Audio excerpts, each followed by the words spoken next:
Game starts up, you get the intro cutscene of the 4 Vault Hunters and what they can do. And so they go through this intro part. You still have the cult aspect of Borderlands 3, but when you get to a certain part, you meet up with Ava, Maya's apprentice from Borderlands 3, who now has Maya's powers, and Krieg. Maya, maybe left Krieg a message telling him to look after Ava and teach her how to use the powers if she didn't get to in time. Ava tells you about the situation going on, about how they have a hint as to where Lilith can be. However, they need you to prove yourself to the Crimson Raiders, and you go out to defeat a boss that has part of the clue. The Crimson Raiders have the other part of the clue. And so you go defeat the boss on Pandora, the main boss. You maybe meet with Zane, who was there trying to get the clue but was captured. So, you maybe set off a trap that you think kills this boss. However, later on in the story, you come back to Pandora, and you have to actually face that boss, and you see what a high level he was, and that's why Zane got captured. And then, after that, you get the clue back to Ava Krieg. They bring you onto a transport ship. Not Sanctuary 4, a transport ship. And they bring you over to Sanctuary 4, which is a planet. So as you explore this tiny planet, there's gonna be some dangerous wildlife there. You eventually meet up with, Tannis. Tannis puts the clue together, and you go to Eden 5, which was told about in Borderlands, Tales from the Borderlands. So, as you explore Eden 5, you end up finding out about this dark, the Dark Siren, the 7th Siren, and you find out that she has some sort of death power. Like, say, she can sap the life force out of somebody, keeping her young. And so, she's gonna be the main overarching villain. As you go throughout Borderlands 4, you'll be facing her and her cult.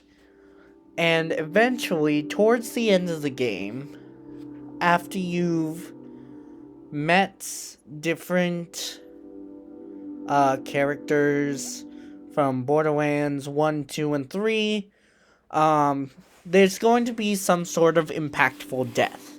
Now, we can rule out Zero as one of those impactful deaths, because I don't see Zero dying anytime soon. He's way too popular.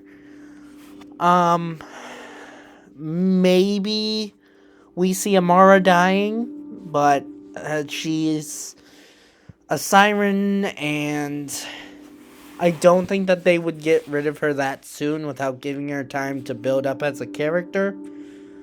I feel like if anyone would die, it would be Zane, because he was captured earlier on. Maybe his hubris gets the better of him.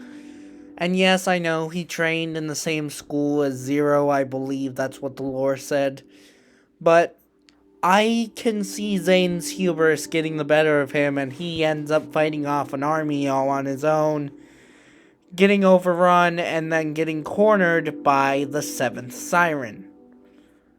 Eventually, after Zane's death, you go meet up with the B Squad, who has the last clue for finding Lilith. And so you have to go and say this clue was stolen.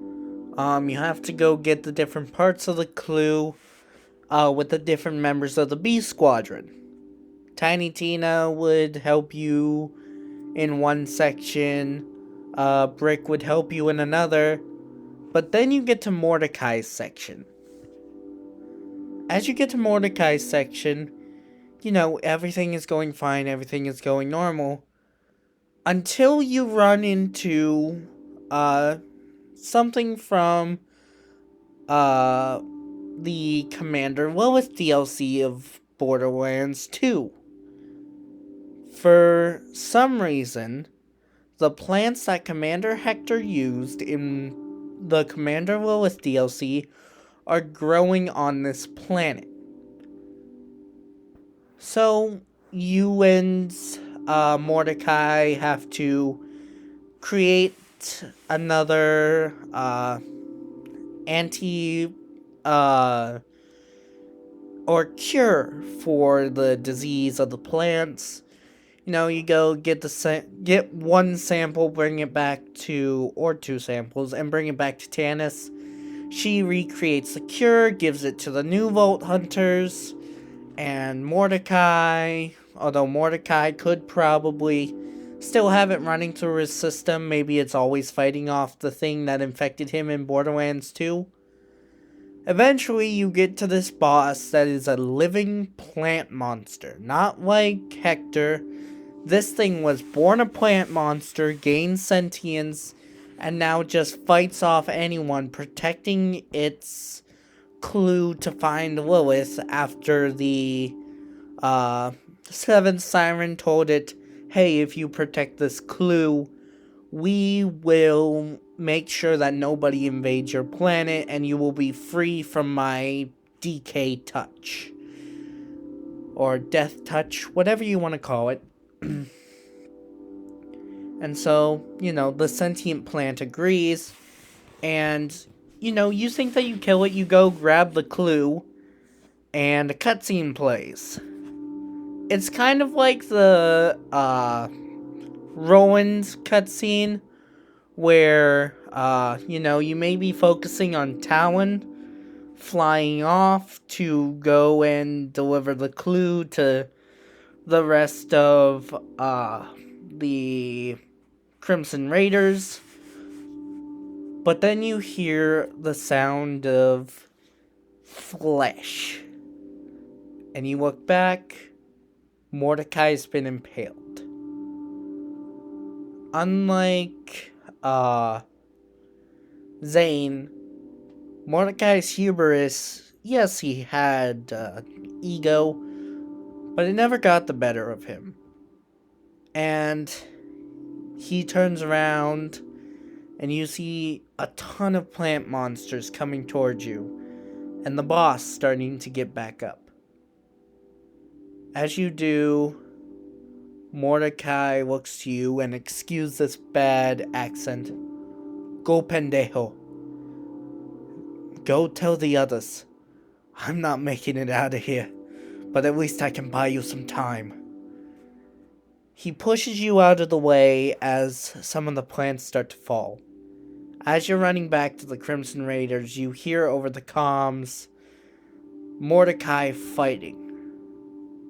And as he fights, you can hear him apologizing to Tina, apologizing to Brick, apologizing to everyone, but especially apologizing to Tina, saying he's sorry that he couldn't be there for her as long as he wanted to, telling her to look after Talon.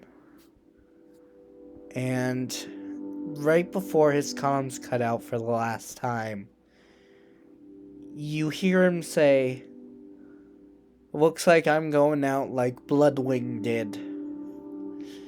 I'll see you on the other side, pendejos. And you suddenly hear an explosion. A cutscene, small cutscene, plays as you look back and the plants just collapse in on themselves. Character blacks out. You wake up in the main section of Sanctuary 4, and as you wake up around Sanctuary 4, there's a side quest from Tiny Tina and a side quest from Brick. Well, not really Tiny Tina anymore, but you know what I mean. Tina looks at you. You know, she has you go and get these echo logs that Mordecai put on Pandora and other planets in their different bases that tell how to look after Talon. And as you go get them, you fight through the different enemies that have overrun the base, and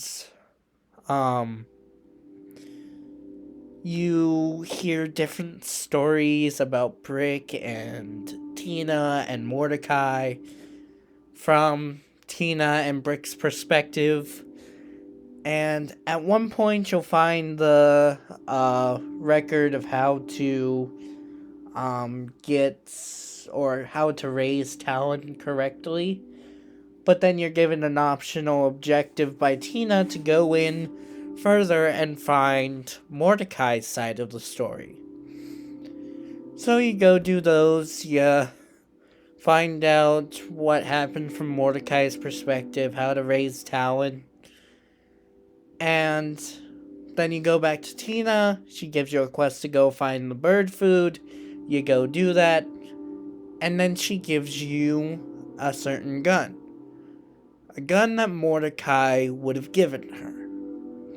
A sniper rifle. And in the description of the sniper rifle, there will be the words, in red, to Tina from Mordecai, with love. Now keep in mind, this isn't like the shipping love. This is the Mordecai was basically her father figure or brother figure, and he gave her that sniper rifle out of family love. Brick's mission would be go and find Mordecai's body. So you go back to where the place collapsed, and it's basically a crater at this point, like Sanctuary's hole, after it launched in Borderlands 2. And so when you go there, you know, you have to fight your way through, you end up getting to the very base of the crater. You have to defeat the monster one more time, but this time, if you don't set it ablaze before killing it, it just regenerates back to half health or quarter health. So you have to have a fire weapon or explode one of the nearby fire barrels. You get to Mordecai's body, and you see that it's been drained. As I said earlier, the 7th Siren would be able to drain the life force, or just have a straight up death touch. Either way, you find evidence that the 7th Siren got to Mordecai in his final moments. Obviously enraged, you go back to Brick, and you end up getting something from Brick. A pistol. Mordecai's pistol, which he won a sharpshooting contest with back when he was a boy. That's in the lore of Borderlands. So, after Mordecai's death, and you have the option to do the side missions, you end up getting together you have all of the clues at this point to go find Lilith. You go find her and Elpis in a random spot in the galaxy. And there are two ways that I see this going. Because Elpis has uridium in it, Lilith has gone insane and become a vault monster. And so you have to kill Lilith. Or two, Lilith ends up shaping the planet. You go through scenes from Borderlands 1, you meet some dead characters like TK Baha, and, you know, maybe they have Scooter, I'm not sure. They may just get a voice impersonator, an AI voice, or they may just not have him at all. You have, Sanctuary from Borderlands 2, or Sanctuary 2, I think that they called it, but most people just call it Sanctuary. And you have different scenes from throughout Lilith's life. You find out more lore about her from the games, and eventually you get to where Lilith is. She's encased in an iridium crystal, and you have to fight off a sort of vault monster version of Roland. And the reason why is that he's basically the guardian of Lilith, because she cared for him so much. But at this point, she's too bonded to the planet to just let it go so easily. And so, you end up defeating Roland, or you end up killing Lilith. Now, let's go with the killing Lilith route. You end up killing Lilith, the Seventh Siren comes in, takes her powers, and then gets out of there. You end up tracking her down, final boss battle, or gauntlet, and then final boss battle. This wouldn't be the war, because after credit scenes would show that the power was passed on to somebody else. Maybe at some point you met the head of the Doll Corporation, and you see that they have a daughter. That daughter ends up getting the siren tattoos. Unfortunately, the Doll Corporation is very what's the word? Materialistic? No. It's very army based. So they end up trying to use this to conquer the world in Borderlands 5.